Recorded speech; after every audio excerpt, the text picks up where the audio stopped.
Hello guys, आज एउटा चाहिँ नयाँ खालको कुरा आएको छ होइन। नयाँ त होइन, तर जस नेपालमा खासै युज भछ जस्तो मलाई लाग्दैन, कतै कतै मात्रै होला। अब चाहिँ अबको समयमा तपाईको विद्यार्थीलाई स्टुडेन्टलाई चाहिँ टिचरले स्कुलबाट होमवर्क दिन्छन् होइन।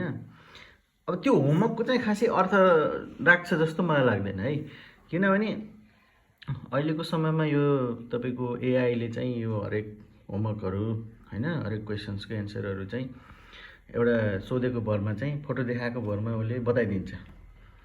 त्यसले गर्दा अब टिचरहरूले कसरी यसलाई लिन्छन् होइन, यो एउटा चाहिँ राम्रै कुरा पनि हो होइन। किनभने अहिलेको समयमा पहिलाको जस्तो पढाइ यो एजुकेसन सिस्टम चाहिँ नै खराब हो क्या, खास हो कि नै। किनभने अब अहिले त्यो सुगा रटाइ जस्तो रटाएर कुनै अर्थ छैन भन्ने एउटा यसले चाहिँ प्रष्ट देखाउँछ होइन। एउटा उदाहरण चाहिँ म यहाँ दिन्छु होइन। पहिला जस्तो पढाएर किताब घोकेर अब अहिले 1 मिनटमा 1 सेकेन्डमा तपाईँको हरेक जो संसारको कुनै पनि क्वेसन चाहिँ एन्सर निकाल्न सकिन्छ होइन। त्यसले गर्दाखेरि हाम्रो एजुकेसन सिस्टम नेपालको अझ विशेष गरेर यसले यो चाहिँ फेल भइसकेको प्रमाण हो क्या यो चाहिँ होइन। त्यसको लागि चाहिँ यहाँ हेर्नुहोस् है ल, यो 4 क्लासमा पढ्छ यो बाबु है। हिजोमा यो 2 नम्बरको क्वेसन के हो भनिदिनुस् त। एन्सर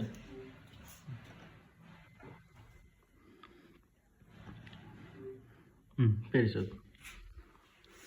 2 नम्बरको क्वेसनको एन्सर भन। हिजोमा 2 नम्बरको क्वेसनको एन्सर के हो? 2 नम्बरमा सोधिएको प्रश्नको सही उत्तर हाइबरनेसन हो। के तपाईलाई अरु कुनै प्रश्नमा पनि मद्दत चाहिन्छ?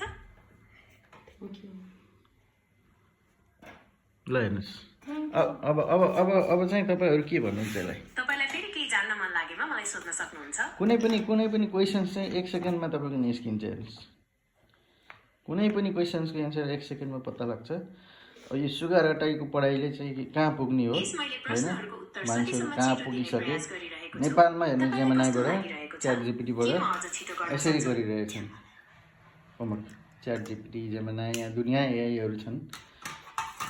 त्यसले गर्दाखेरि यो पढाइको यो सुगा रटाइ नेपालको कुनै औचित्य छैन।